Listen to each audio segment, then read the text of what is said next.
जब हम लोग कहते हैं कि भारत संस्कृति का देश है, ग्रंथों का देश है, आस्था का देश है, तो हम लोग ये सिर्फ कहने मात्र के लिए नहीं कह रहे होते हैं। हम लोग ये कहते हैं क्योंकि हमारे पास इन सभी चीजों के जीते जागते उदाहरण हैं। हमारे मंदिर उन्हीं कई उदाहरणों में से एक उदाहरण है। तो चलिए आपको बताते हैं कुछ ऐसे मंदिरों के बारे में जो कि प्राचीन है, सुंदर है और सुदूर भी है। तो अगर सर्दी की छुट्टियों की प्लानिंग अब तक नहीं हुई है तो अब कर लीजिए। चलिए शुरू करते हैं।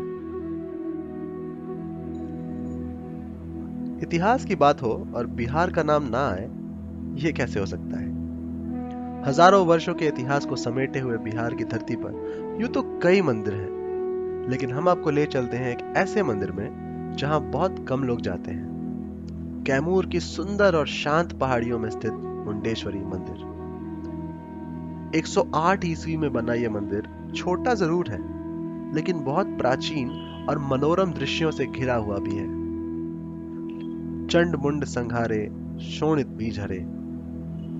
जय अम्बे गौरी वाली आरती में ये जो पंक्तियां आती हैं, इन्हीं चंड मुंड का संहार करने वाली देवी का मंदिर है ये।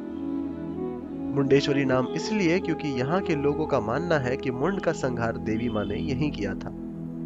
अगर आप देवी माँ के प्रति आस्था और श्रद्धा रखते हैं तो यहाँ आना मत भूलें।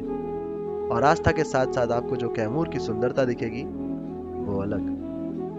अब चलते हैं अगले पड़ाव की ओर, जो है महाबलीपुरम के मंदिर, तमिलनाडु। दक्षिण भारत के मंदिर तो खैर हमेशा से ही अपने ऐतिहासिक महत्व और सुंदर कलाकृतियों के लिए जाने जाते रहे हैं। ऐसे ही कुछ मंदिर हमें महाबलीपुरम में देखने को मिलते हैं। पल्लव वंश द्वारा 7वीं और 8वीं शताब्दी में बनाए गए ये मंदिर अद्भुत कलाकृतियां समेटे हुए हैं। इनमें आपको मूर्तियां, बहुत ही शांत वातावरण और दीवारों पर गढ़ी हुई नक्काशियां देखने को मिलेंगी।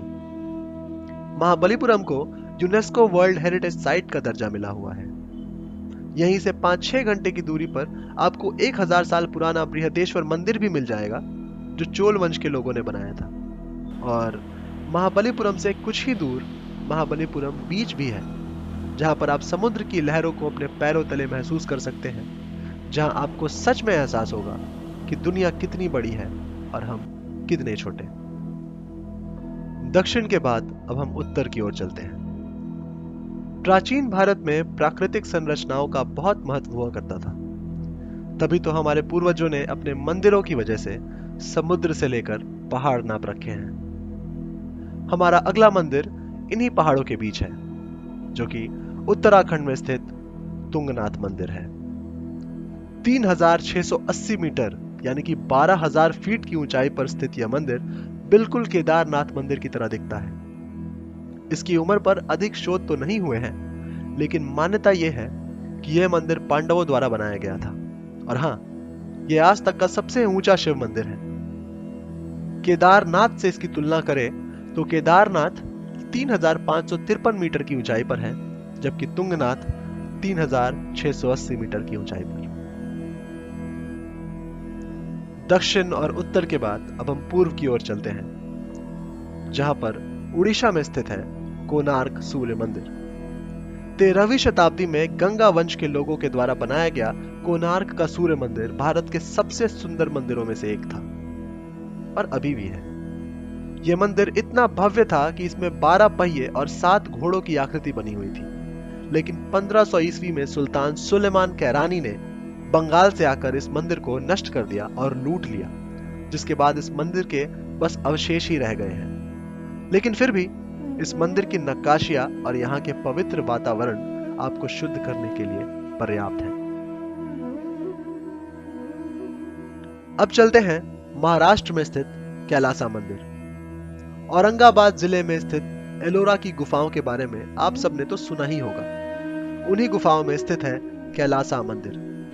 राष्ट्रकूट राजाओं की देखरेख में बनाए गए इस मंदिर की विशेषता यह है कि यह मंदिर पत्थर को काट कर निकाले गए हैं। अगर आप इस मंदिर में जाएंगे तो बिल्कुल विश्वास नहीं कर पाएंगे कि यह पूरा का पूरा मंदिर मजदूरों द्वारा एक पहाड़ को काट कर तराशा गया है। यह सबूत है उस आस्था का जिसके साथ हमारे पूर्वज अपने कार्य इतनी दक्षता के साथ किया करते थे। भारत तो है ही ऐसा देश जहां का स्वर्णिम इतिहास हमें विरासत में मिला है। अब जब हम मलिन युग से संभवतः एक स्वर्णिम भविष्य की ओर बढ़ रहे हैं, तो आशा है कि हमारे अंदर इतिहास के अच्छे पहलुओं की अच्छाइयां और बुरे पहलुओं की सीख रह जाएगी। तो मिलते हैं आपसे अगले वीडियो में। तब तक के लिए धन्यवाद।